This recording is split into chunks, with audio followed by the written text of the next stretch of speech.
From Revenue Rhino, I'm Brad Hammond, and this is the LifeLong Customer Podcast. We're interviewing successful sales and marketing leaders and discussing ways in which they're building lifelong relationships with their customers.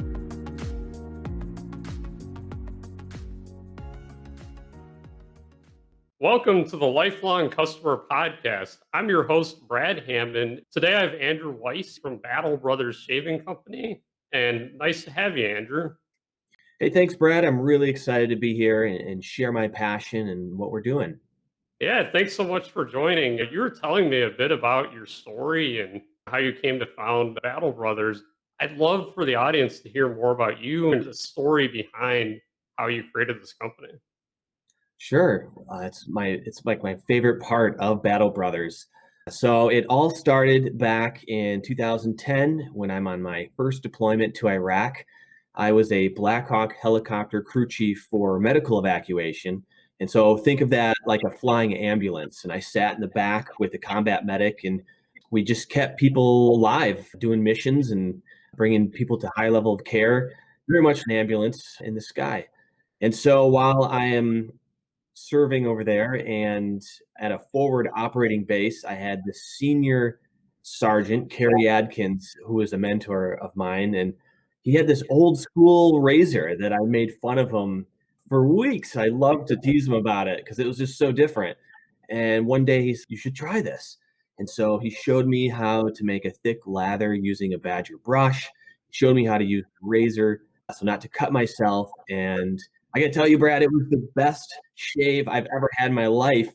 I was beside myself with how good my face felt. And so what ended up happening is that shaving turned into kind of a passion and a hobby while we were over there. And there was a small group of us that talked about shaving, talked about taking care of ourselves, because in that environment, it was really difficult for self and personal care. So it became a pretty common subject for us, our little group. There was about 22 of us. And long story short, come back to the United States, and what if I could continue this passion, share it with other people, and create my own product? And so that's how Battle Brothers got started. And that's pretty much the origin story of where we were and how we got here today. That's awesome, man. And I think you actually had one of the razors. Could you hold it up and show it for a second? Oh, And yeah. for those of you listening, we're talking those razors that have one blade and there's an edge on each side. So, yeah, Andrew actually sent me one a few days ago, and I can attest to it being great. I was using it this morning, and it was just awesome. So tell me about this year and what that has been like. And you were telling me a bit about not only are you a razor company, but you've built this great brand with a great story, around veterans and all that. So tell me about what the experience has been like this year and years past of building that brand and that audience and really creating that community. We started the company in 2016, and we were really just trying to figure out how to enter such a crowded market. There are so many brands. And so we looked at the beer industry as somewhat of a model. Grand Rapids, for those who don't know, has over 80 microbreweries. We thought, how are all these microbreweries succeeding so well? If you look at the past 20 years, we used to have these great big beer companies. There was just a couple. And now we have all these small brand beer companies that everyone's gravitating to. For 2020, an explosive growth this summer, and it was really exciting. We had hundreds and hundreds of customers every month, and that was an unexpected thing. We were not anticipating such a rapid growth curve, and manufacturing our products takes a considerably long time. In fact, it takes 8 weeks to make our razors, right? A batch of razors. And so we'd be selling out at the end of the month before the next month's batch even arrived.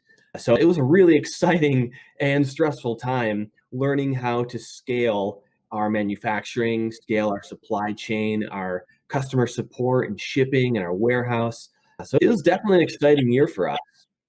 Oh, it sounds like it. So one of the things I think is great is when there's a product born out of a personal challenge that you've experienced. And you were telling me a bit about some of these stories of being out in the field and personally experiencing this pain point of having a dull razor.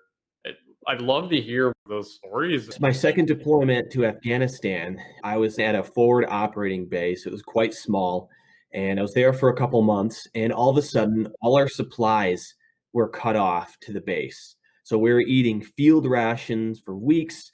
The only thing brought to us was water by an airplane that would scream overhead at about 200 feet and then dump pallets of water bottles out the back and out of these great big parachutes, but it was so low that not all the parachutes would open. And then the water, we were talking a pallet, like 5,000 pounds of water exploding onto the Oh ground man. and or picking up all this water. It was horrible, but that was just life. And so nobody anticipated our supplies being cut off. And so everyone was using our razors as normal.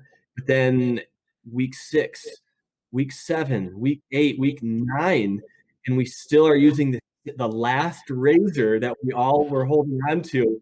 It had cuts and nicks on their face. They were bleeding, they're scarred up. It's all red and irritated. Everyone was really hurting from all that. And that just reinforced my dream of, wow, what if I could make something that I could send to troops overseas or sell back to the service members? It was another way I could give back. I really set out to make something that I could be proud of and something I'd be proud to sell to my military brothers and sisters. That's really cool. That's quite a story, and I can't imagine what it'd be like to be in that situation where It was rough. One day I found a lost box of saltine crackers and I ate an entire sleeve of crackers because it just tasted better than the MREs we were eating. And it was nuts. oh yeah, kind of got to scrounge up and find what you can. Oh, absolutely.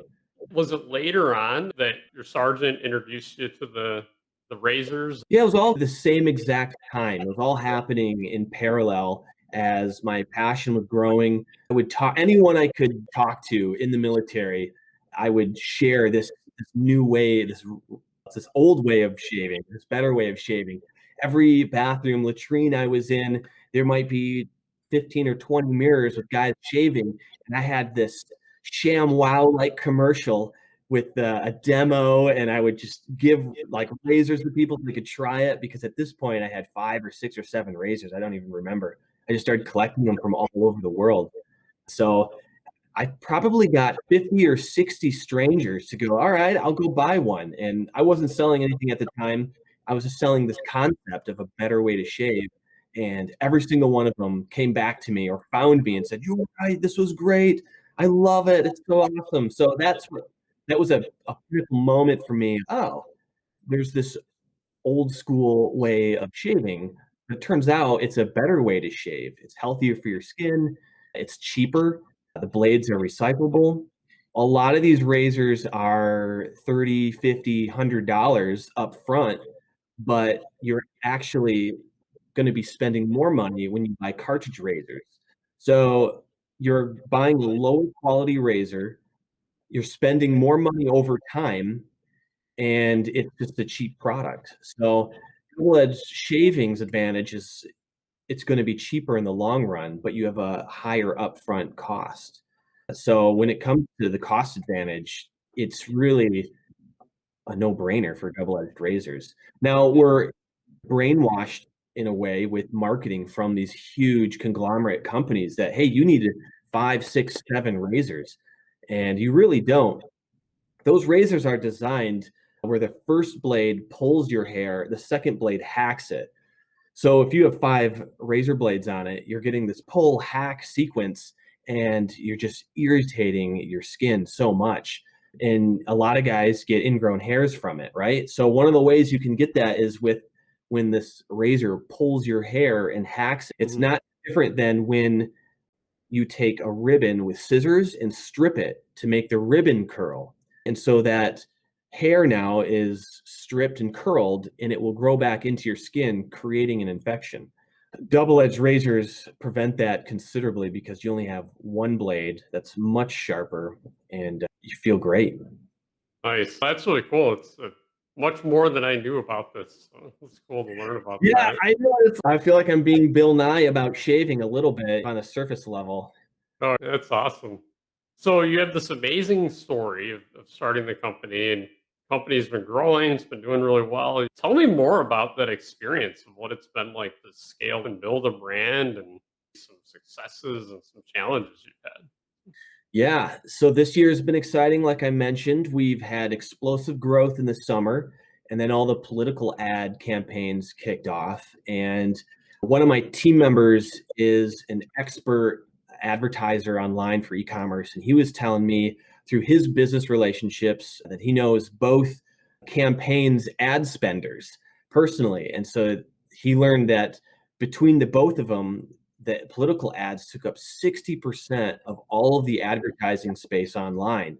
And so the Wow. rest of the country was left with the 40% to compete with.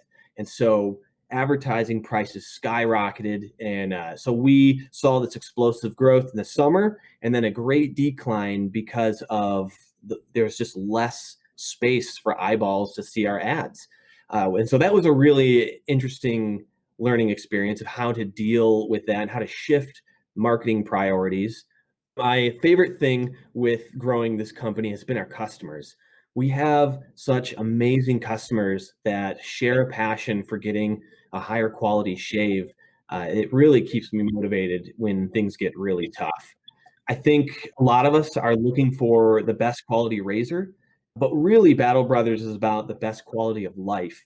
And starting the day for me to get a great shave is saying, all right, I care about myself. I care about the actions of looking good, presenting myself so I can do a great job today. And it's really about being your best self every day. That's awesome.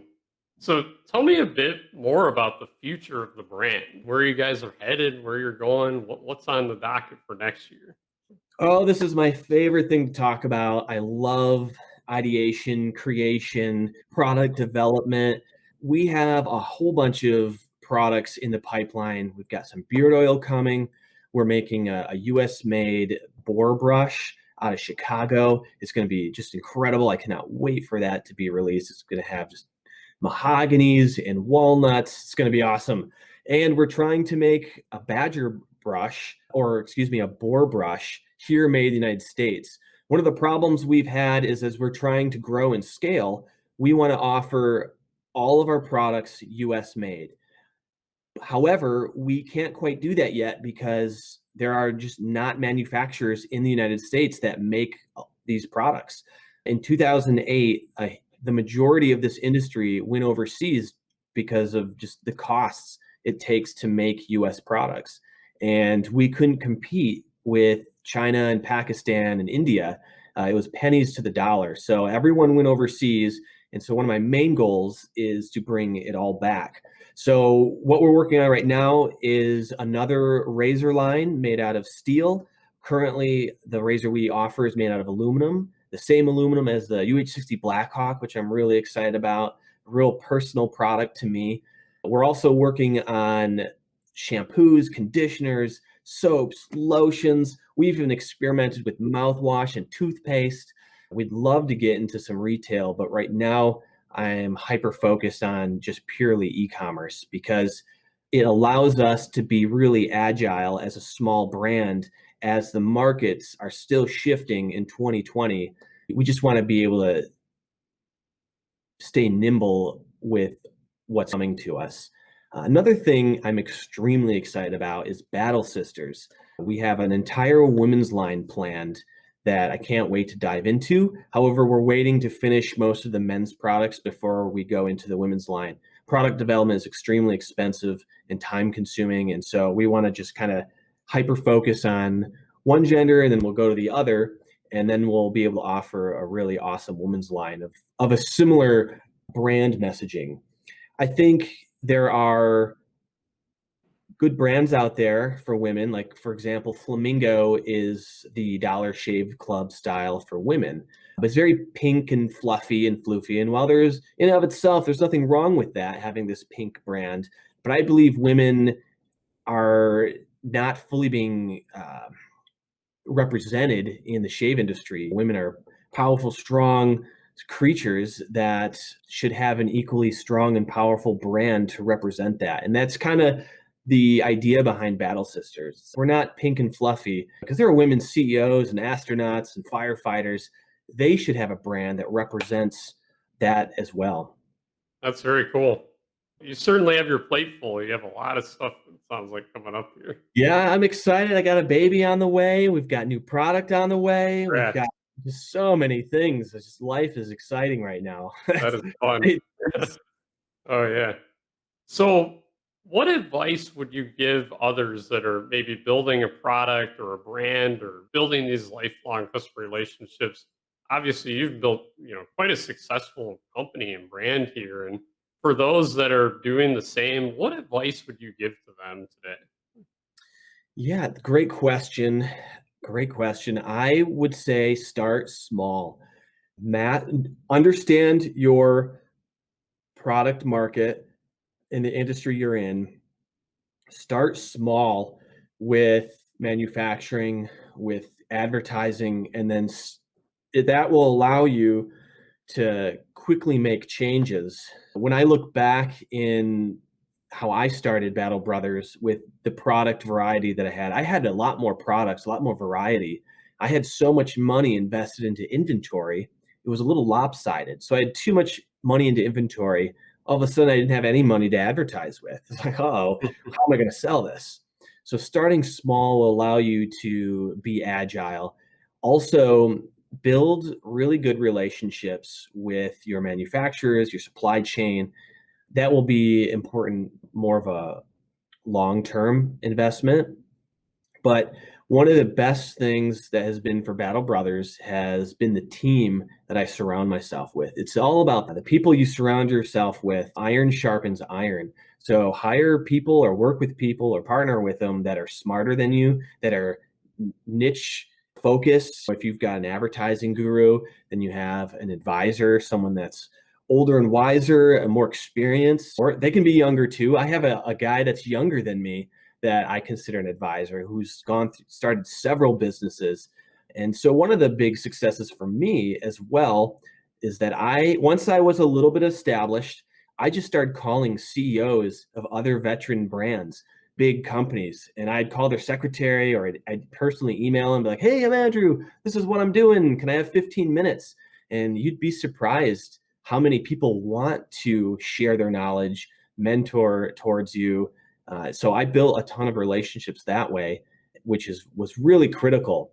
When I was really small, I had no money for advertising. So I had a little bit of product. I had my brand out there, but nobody knows who I am. They can't find me. So I found some of these brands from these other veteran-minded companies and said, hey, can I slip into your email? Can we do a collaborative giveaway? What can we do? And so I piggybacked off these huge brands, and they're like, hey, we're this big giant brand, we're doing this stuff. Oh yeah, there's Battle Brothers over here, check them out. And I'd see a huge spike in sales and exposure, and I just kept doing that over and over. I did that for about 2 years until now 50% of our web traffic is organic, which is incredible. So people are finding us because they heard about us, they know about us. And build relationships. And also, don't be afraid to fail. That's a big one. I'm sure every leader will tell you that, but it's very true.